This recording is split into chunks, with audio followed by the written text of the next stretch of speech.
The Spear, Minecraft's newest weapon. Having the capability to deal insane, scalable amounts of damage, whilst having unique attributes to that of every other weapon in Minecraft. The point is, it's very useful. However, how do you actually use it? This is a full guide on everything effective I've learned that can help you master the Spear. Without any more delay, let's get right into the guide.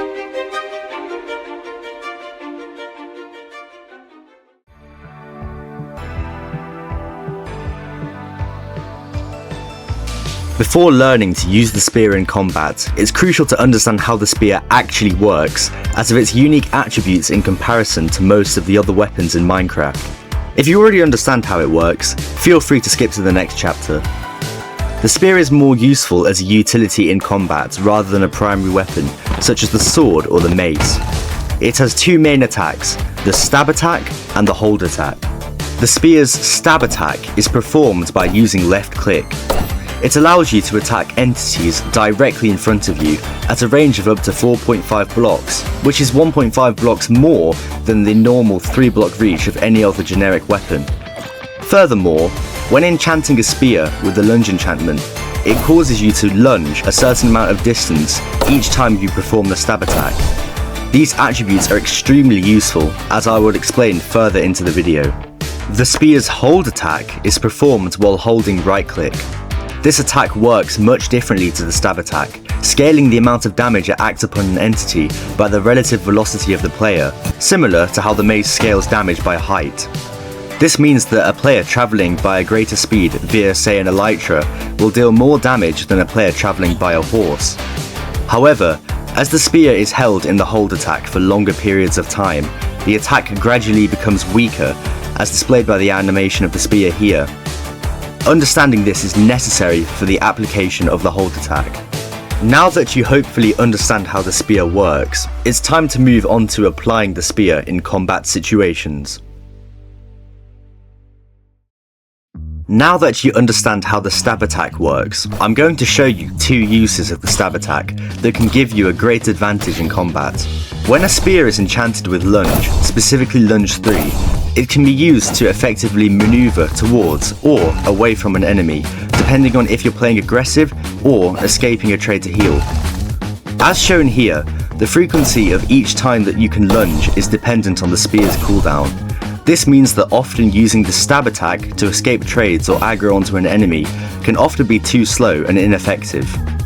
To avoid this, you can use a technique called attribute swapping, which consists of swapping to and from the spear and an item with no cooldown whilst performing the stab attack to use the attribute of the spear's lunge whilst also avoiding its long cooldown as demonstrated here. This takes a lot of practice to perform consistently. My advice is to create a single player flat world and practice this technique over and over again until you get consistent. Overall, this is particularly effective when paired with a mace. Furthermore, the spear's stab attack, allowing you to attack enemies with an increased range of 4.5 blocks, can be used at the beginning of trades to instantly disable someone's shield.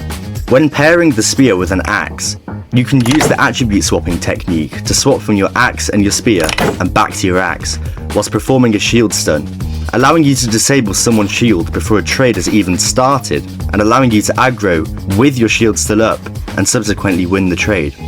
This is because the spear, when held, grants the user with a 50% increase in entity interaction range at 4.5 blocks in comparison to the enemy's usual 3. Combining this attribute with a shield stun provides you with the advantage in any fight. Again, however, this requires practice and will take time to master. Now that we have covered all the useful techniques of the spear's stab attack, it is time to move on to the spear's hold attack, which is arguably much more powerful. As I explained before, the spear's hold attack scales in damage relative to the player's velocity. In my opinion, this is more self-explanatory and easier to understand than its stab attack counterpart.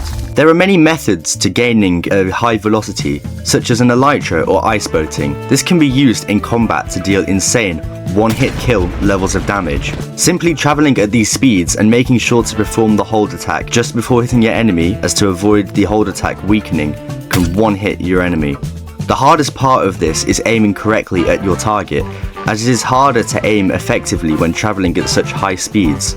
It is easy to miss your target and instead zoom past them. Overall, this is the technique that provides the spear with the greatest potential, giving it the ability to end a fight before it even starts.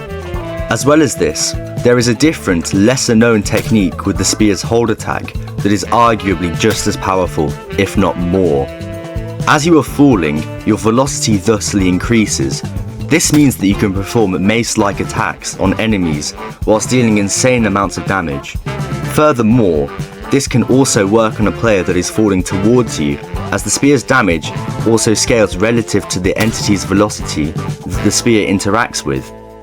This means that players can be instantly killed if you're falling onto them or if they are falling onto you, provided you are performing the spear's hold attack, which is overall super broken, yet arguably the spear's strongest feat.